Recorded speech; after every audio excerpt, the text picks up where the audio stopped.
Tonight on ABC 57 News at 6, enough is enough. A masked gunman opens fire inside of a South Bend church. How the pastor is rallying the community to put an end to the violence. An Indianapolis cop who grew up right here in Michiana was shot and killed this morning in the line of duty. How he is being remembered. And we told you South Bend Mayor Pete Buttigieg was being deployed to Afghanistan. New tonight, meet the man who will serve the city in his place. And right now, things beginning to wind down, but we are still tracking just a few showers out there across parts of Michiana. We'll track those showers and talk about your weekend forecast coming up with your 10-day forecast. ABC 57 News at 6 starts now. Covering South Bend, Elkhart, and all of Michiana, this is ABC 57 News at 6. We're not going to stop until everyone in this neighborhood feels safe, lives are at stake. Our top story right now, fighting back against violence. A South Bend pastor calls for action after a gunman let loose inside his church. Good evening, everyone. I'm Brian Dorman. And I'm Kim Chappell. A church member was leaving Kingdom Christian Center on Wednesday when a masked gunman walked inside and fired 2 shots at him. ABC 57's Daryl Bajoris joins us live outside of that church on Elwood Avenue. Now, Daryl, you talked with that pastor today. What did he have to tell you about all this? Well, Kim, he's glad, the pastor says he's glad no one is injured, but is still very shocked that someone would even attempt a shooting inside of a place of worship like his church. Now, luckily, no one was injured, but that pastor, as you can imagine, is outraged. Now, he's calling for the surrounding neighborhood to take a stand and help catch this shooter. That suspect was wearing a mask when he pulled the trigger, so witnesses didn't get a good look at his face, but they say he appeared to be in his teens. Now, right now, though, the pastor says this will only strengthen his mission to stop violence in the South Bend community. This thing is bigger than me. It's a God issue. And you can hide from the police, but you can't hide from God. South Bend Police Chief Ron Teachman will actually be at a special service this Sunday at 11:30. That's happening right here. All are welcome. Reporting live in South Bend, Daryl Bajoris, ABC 57 News. Our other top story, an Indianapolis police officer is being remembered for his ultimate sacrifice. Rod Bradway was shot and killed early this morning responding to a domestic dispute. Today we learned that he grew up in Napanee. ABC 57's Rachel Brown is live at Northwood Middle School. And Rachel, you talked with one of his former teachers. What did they have to share with you? Yes, Brian, it's certainly a sad day for people here. Everyone I spoke to says he will be greatly missed. Police officer Rod Bradway was fatally shot while responding to a woman screaming for help in Indianapolis. He'd been on the police force in Indy for 5 years, but he grew up right here in Michiana, in Napanee. I went to his high school and middle school here today, where coaches spoke about Bradway with fondness and admiration. Bradway's former PE teacher, Fred Myers, says today we lost someone truly special.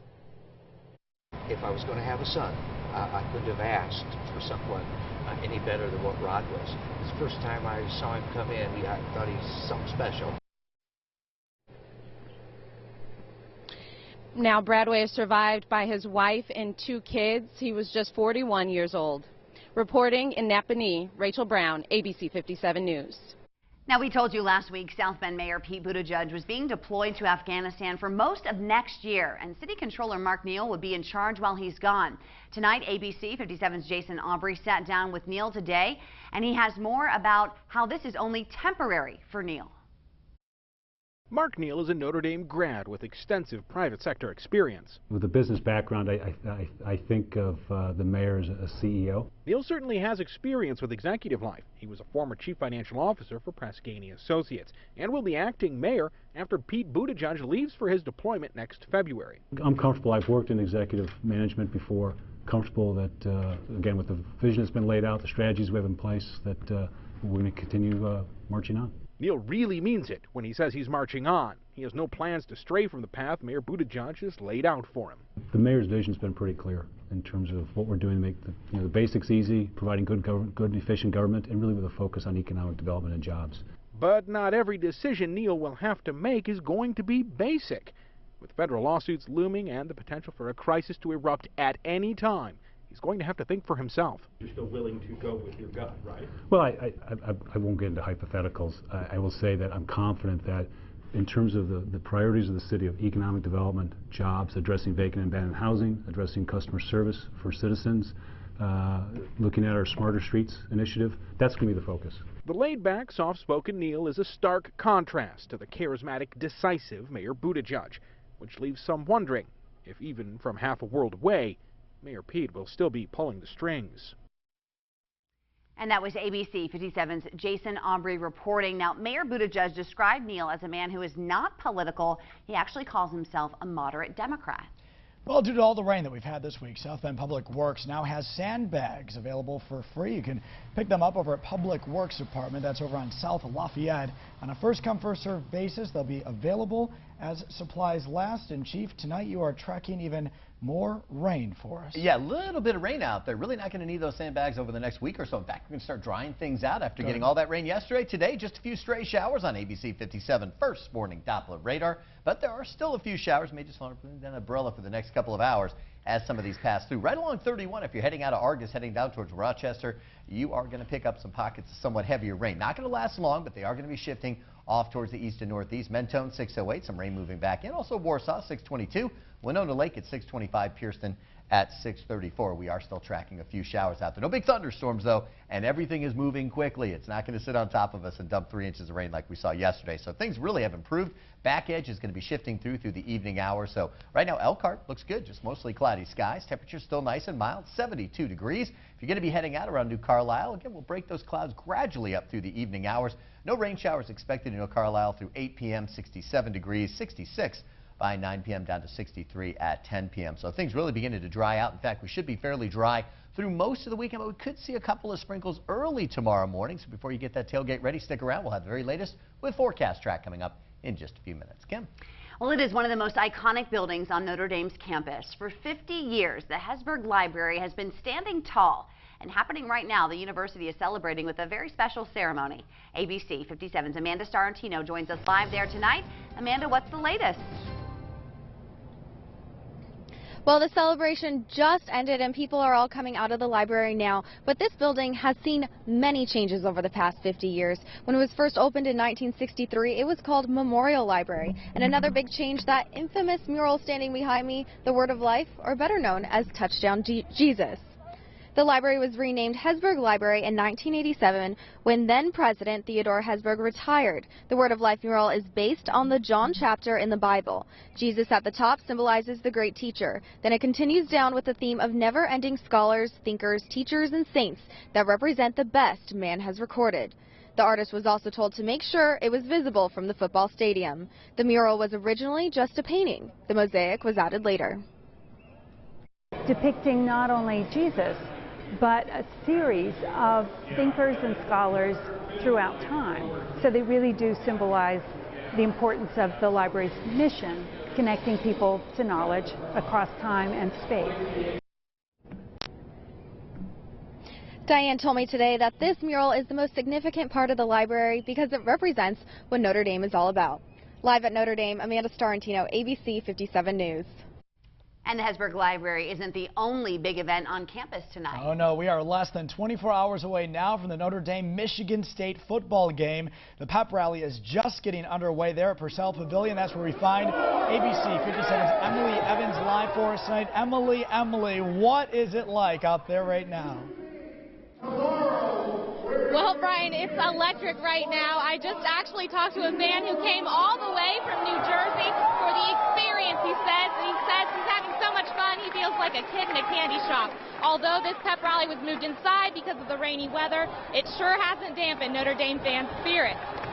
Football fans are invading the campus of Notre Dame today from all over the country for tomorrow's game against Michigan State. I spoke with Irish fans from Virginia and as far as South Dakota today.